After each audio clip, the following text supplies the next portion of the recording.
It's time to talk some hoop with the coach. His appearance on the show is brought to you by Spherion Staffing. You have better things to do than scramble to find your next great hire. Let Spherion Staffing do it for you. Visit them online, spherion.com/Utah. That's SPHERION.com/Utah.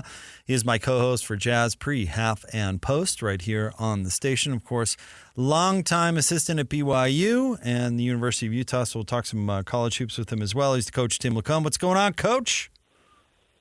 Hey, guys. How are you this morning? This nice, beautiful spring morning. Yeah, actually felt pretty good this morning. Did not have wind and have some sunshine. Hey, let's talk about the tournament first. We can talk about BYU's landing spot, your former coaching stop, playing against Duquesne. What can you tell us about Duquesne? Do you know anything? Yeah, watched a little Duquesne. A team that really kind of hangs their hat defensively. Keith Dambrot's been there a long time, and a really, really good coach. They'll be sound. But I think BYU is going to have, I think that's a good matchup for them. I think it's a team that certainly ball movement and unselfishness, that always kind of beats a tough defense. And BYU's got that a ton. You just question whether their shots will fall, because that's been a key indicator this year. It's not everything, right? It's not the be-all, end-all that it is with some teams, but they're making shots. I think Duquesne will be a tough game, but a game they'll win. I think they're favored 9.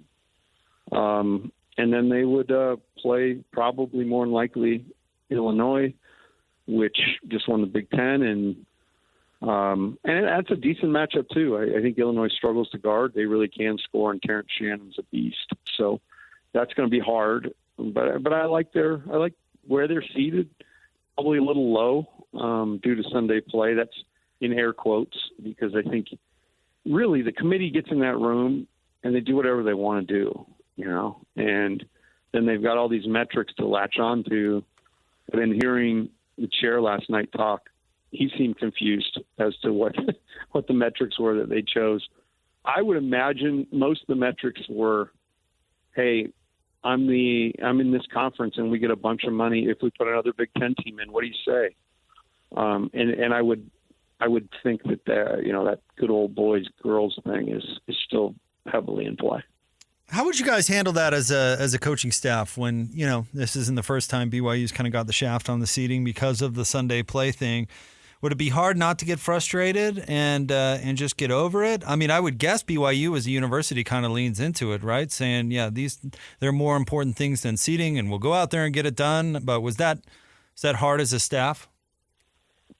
It is hard. Yeah, I mean, hard as losing when you're a starting center in the middle of a magical season to an honor code. I mean, there's just things you deal with at BYU you don't deal with other places. But I don't know if leaning into it's the right word, but you just deal with it, right? It is what it is, and you can't change it. For years, we kind of bellyached about it, and the only way to get through is to go win. We saw TCU a couple of times. What type of a matchup is that for Utah State? Big 12, so they're going to have size, physicality, and TCU had their ups and downs this season. I think Jamie Dixon does a terrific job as a head coach. And the Mountain West all the way around, probably as much as anybody really got treated unfairly in the seedings. And I think it's a really good league. I watched a whole lot of that conference this year. And so, I mean, Utah State's in that spot where they're a non-Power 5. So, again, I'll remind everybody that non-Power 5s in this tournament are invited to hallowed guests until they lose, and then they're out of there. But they like to have a few, but this tournament is for the big guys. It's why you see Michigan State with a just absolutely brutal year this year. No real crazy good wins to hang their hat on, but they're in there securely as a 9 seed while Boise is playing with Colorado.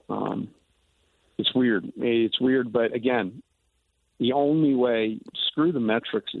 I agree with Kim English at Providence. He basically said that analytics are BS. I don't buy that they're BS, but I think the way that they're utilized, you can't say net when you leave a bunch of higher nets out. You can't say Ken Palm when you do the same. So again, it's something Utah State's going to battle as a non-Power 5. Again, the only way to make yourself feel better is to go out there and punch the Horned Frogs in the face. And I think Utah State can do that. They play a really kind of controlled style, but it'll be a physical game. Two teams that really like to get physical. Tim LaComb with us, 97.5, the KSL Sports Zone. I couldn't agree with you more about the Mountain West. And the committee concept bugs me in general, but to say, hey, Mountain West gets 6 teams in, well, 2 of them not really because they got to go through the play-in, and then because they put in 6 teams, well, they have an excuse to shaft the others. I feel terrible for Utah State. They should have a way better matchup than TCU. Are you kidding? That stinks. Yeah, it really does. I looked at the committee. And lo and behold, there's a Minnesota AD in there. There's the West Coast Conference this year. That's a bizarre one. I mean, Gonzaga. Look, man, I'm a Gonzaga guy. I love them, but let's be honest, they didn't have their best year. They went back and beat Kentucky. I chuckle if anybody takes Kentucky very far because Kentucky's not a 3. It's almost like this committee is like, okay, wait a second, Duke, okay. Duke is usually really good. Let's make them a 4. There was way too much credence given to the name on the front of the jersey. Who do you like in the seeding? Who do you think has an opportunity to make a run? Because I'm going to base what you say in the next 90 seconds. I'm going to put all that into my bracket. Well, I've already screwed that because I went out on a limb last week and was like, I'm not buying Iowa State. And then Iowa State goes all the way. As Ben Jake reminded me, I gave them a little reverse jinx, and they won the Big 12. It's an interesting one to me this year, but I would have to say that even though Houston got pummeled in that Iowa State game, I think Houston's got to be a team you look at. They've got a decent run. UConn, to me, they have a big gripe because in their bracket alone, as the number 1 overall seed, they play in their bracket. They have the SEC champion, tournament champion in our Auburn. They have, I believe, San Diego State's in there, right? It is. Yeah, San Diego State, who's not great this year, but they were in the Final Four last year. But you go down that seed list again, UConn, they're supposed to have kind of an easier run as the number 1 overall seed. And I would almost beg to differ that they got the hardest. But I still believe UConn. I think at the end of the day, guys, I think UConn wins this thing.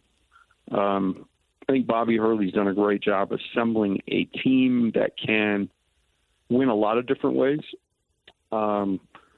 And I just think, even though it's going to be difficult, I think that they'll be a team that is there. And I think that even though it's real chalky, and I hate doing chalk, I think that's a team. I think Houston's a team.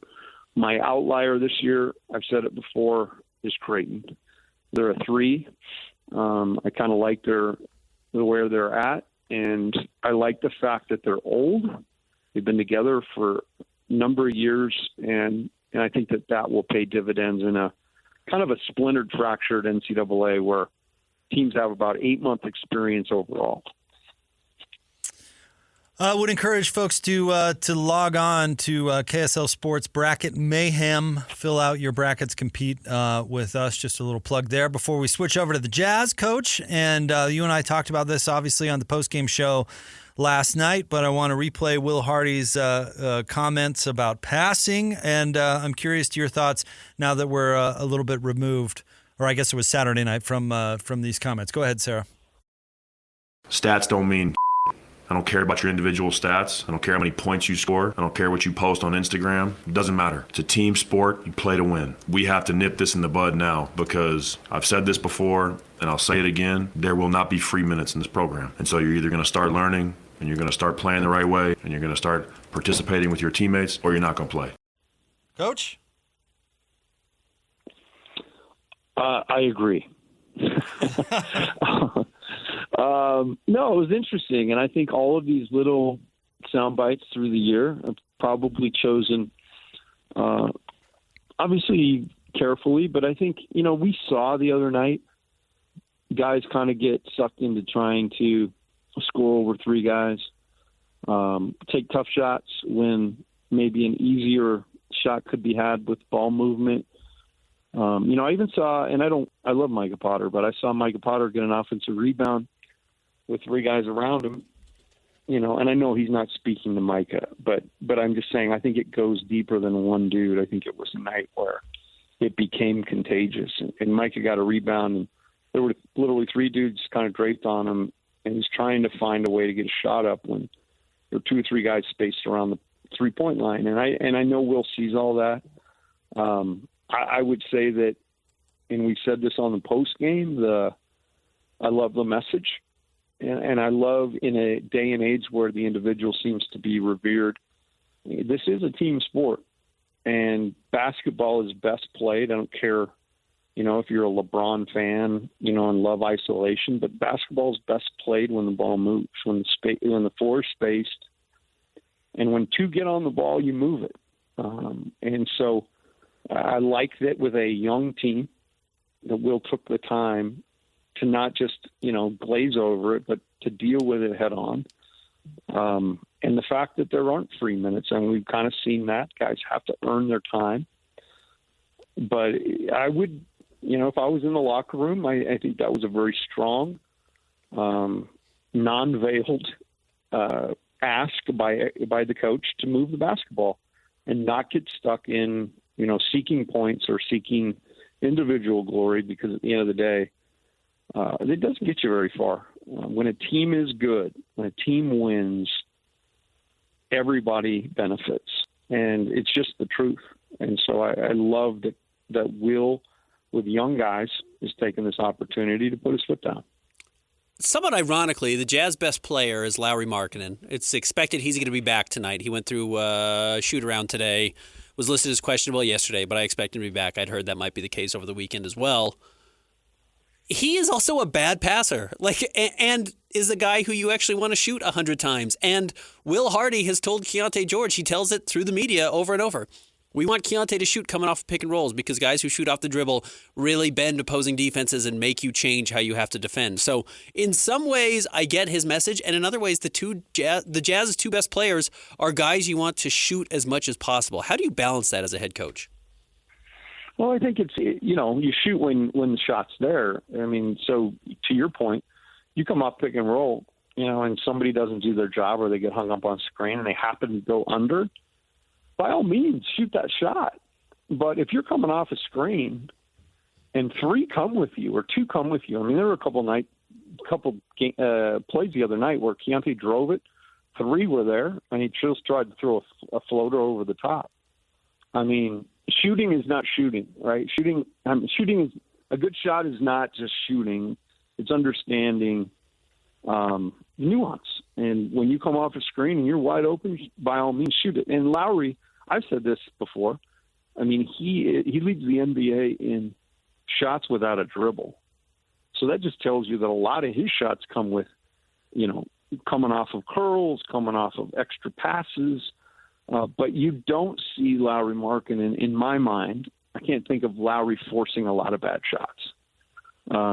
So again, there's a qualifier there, and shooting is not just shooting; it's understanding what a good shot is. So I think you have to kind of define that and make sure that guys understand. Yeah, we want you to shoot it when you're open and when it makes sense, but not just when you feel like it. Think we're going to see Rudy tonight? Do we know, Ben? Have we seen officially? Haven't seen officially. Curious your thoughts on the T-Wolves and their prospects in the playoffs as we're going to see them again tonight. I love Anthony Edwards. I mean, he just is so good, and he seems to get better every year. He plays with such physicality. I remember when he came out, there were comparisons drawn to D-Wade. And, watching him the other night, I'm kind of starting to see more of that. He's a guy who could, get out in front and lead a team. But to me, it's his maturity and the maturity of all of them to come, move past last year. Last year was a little bit ugly in a lot of different respects for Minnesota, and they were trying to figure it out. They made a great move in getting Conley in there. I think Conley has definitely steadied the ship. You know, he's shooting the basketball so well. But there's a newfound appreciation on that T-Wolves team for Rudy and what he does on the defensive side. And I see them more galvanized. So I like him, man. I really like him. I think the problem is, you know, Denver's just really, really good. And I think where Denver can really, you know, they can move the ball and hurt you like we've seen teams with Rudy Gobert in the playoffs before he get hurt. So really the proof's in the pudding in the playoffs, but I really like their growth. I like their growth from last year to this year a ton. Coach, see you tonight. Thank you as always. Thank you, guys. Big basketball week. It'll be fun. We'll be in the building Thursday and Saturday while the games are going on. So man, it's going to be a good night to be in our radio studio. Hot I think dog. Ben, you need to come do the shows with us, man. We need a third. I'll do it. Jump up, buddy. Be fun. Yeah. You're always invited. You know that. Not everyone is, but you're invited. I'll sneak in. All right. Maybe we should sell tickets to that little spot, Jake. That's, you know, it's a good way to lose your job. Extra dough this year. Yeah. Done. Let's do it. All right. Thanks, Coach. Love you guys. Thanks. See you, buddy. He's the coach, Tim LaComb. His appearance on the station is brought to you by Spherion Staffing. You have better things to do than scramble to find your next great hire. Let Spherion Staffing do it for you. Visit them online, spherion.com. That's SPHERION.com/Utah.